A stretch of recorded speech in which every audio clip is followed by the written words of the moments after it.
Ready, set, art.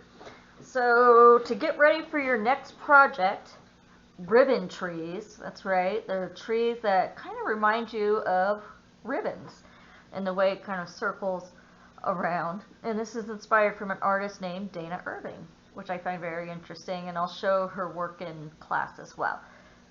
The other thing I want to see are gradations, going from dark, from one color to another color. So you could do this in graphite pencil or in colored pencil. For colored pencil, I want to see at least two different colors. So see like green to pink, right? Now for this, I actually did multiple layers. I did, because of the color set I have, it's pink with some orange. I did that. And then I went with a lime green and faded that in. And the other thing you'll notice is that the base has like the bottom, kind of like a thicker end of a ribbon. So it's like a thick ribbon that goes across. So we're seeing the base here.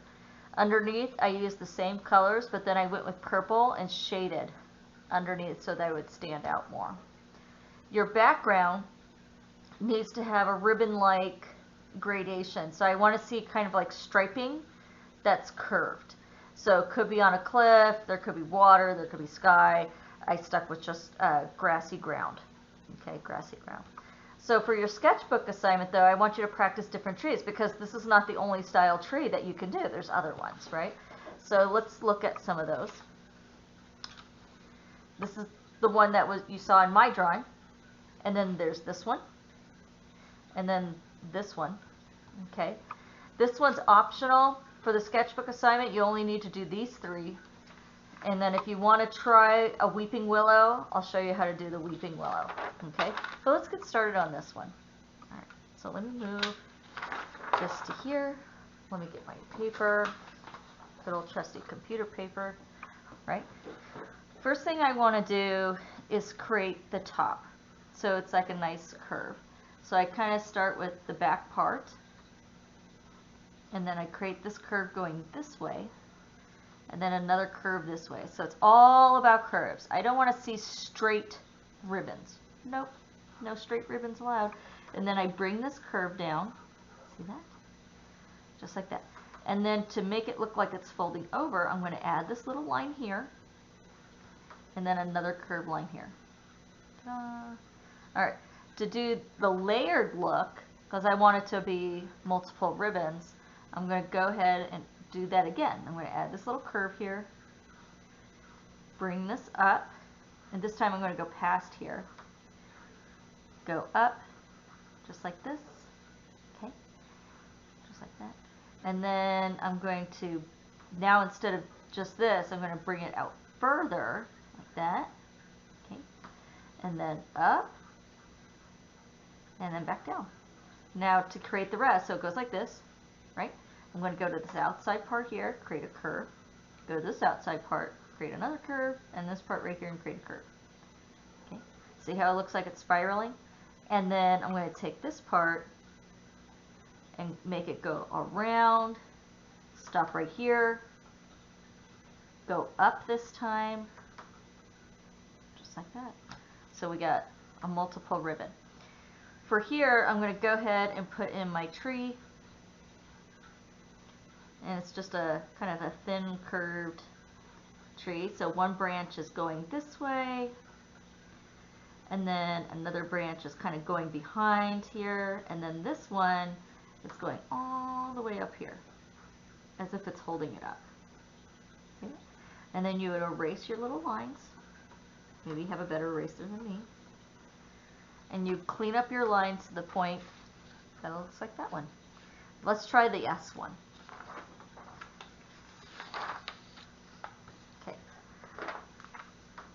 For this one, I do want to go ahead and put the trunk in first. Okay. I am drawing big. I mean, you notice that on here I did put all three on one page for your sketchbook assignment. But for demo purposes, I have to draw a little bigger. Okay, here we go. So here's this tree. Right. And then I'm going to start at the top here and essentially draw an S going around. I think I need that to be a little tighter. What does that mean? Hold on. Start over. There we go. Kind of want a strong looking S. There we go. And I think just based on that, I already know I need to make my trunk longer. Artist makes mistakes. It's all about correcting it, right? All right, so I have this S shape, and I'm going to start with this top part here. I'm going to go like this, bring that down. Then for here, I want to create this shape, and I get to here and I curve it this way. And then since this is folding over, that means that somewhere around here is when it's starting to flip, which is usually about here. Imagine if I did a dotted line. See that? So I'm going to start right here, right? Goes around, turns, gets to here. And since I think that's the part that's going to be behind the trunk instead of front of the trunk like that one, I'm going to erase that line. Okay. So because this looks like it's flipping right here, that means if I were to put a dotted line here, it probably was flipping at that point. So I'm going to go ahead and start about there, go on top, draw this line here, okay, erase, okay, and I'm going to fold over two curves, see that, and then bring a line down and erase that line. So now we have this type of ribbon tree, right, like that. Next, we're going to try these bell-like trees, okay? And I'll show you how to modify it. First, I'm going to start with a simple base. And then up here, I'm just going to kind of draw a light line so I know where to start. This weird kind of bell-like shape. And I'll show you how to modify these in a moment once I have the basic shape in. So there we go. And then a curve up, and then I'm going to start the next one. And this time I'm changing the shape, kind of having fun with the curves. I want it to look like it's kind of rolling around. Now that I have these first two in, I'm going to go to this one and curve it down instead and meet back there. Now I'm going to do the next one. I'm curving out, folding down this time maybe, see that? And that means I can go back to this one and curve it up. Last one.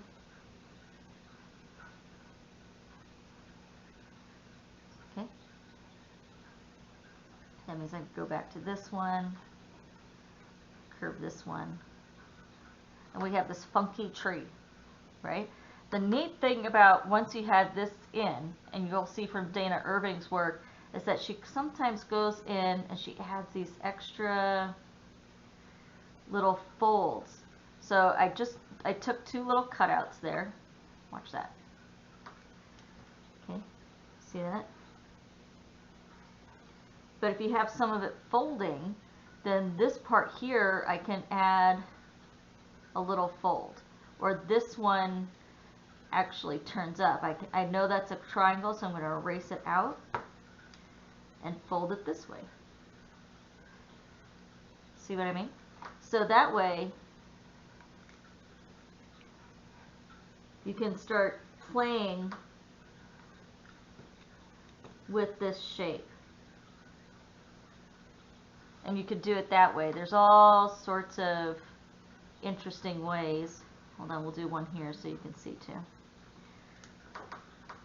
So I kind of use it as a guideline to play with it. So like here, that's a regular fold, but if I have it fold upward, like this, then I would just erase a few lines and reshape it as if it's folding up.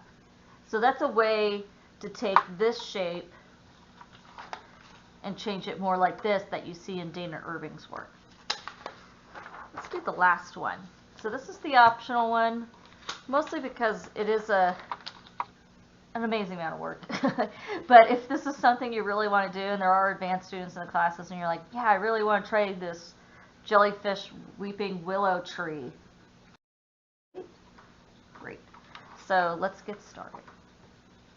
For this one, I really had to play around with it a bit, but you essentially start with the trunk and you create, you could have as many branches as you want. I did 4. Okay. And then I had to play around with the movement quite a bit.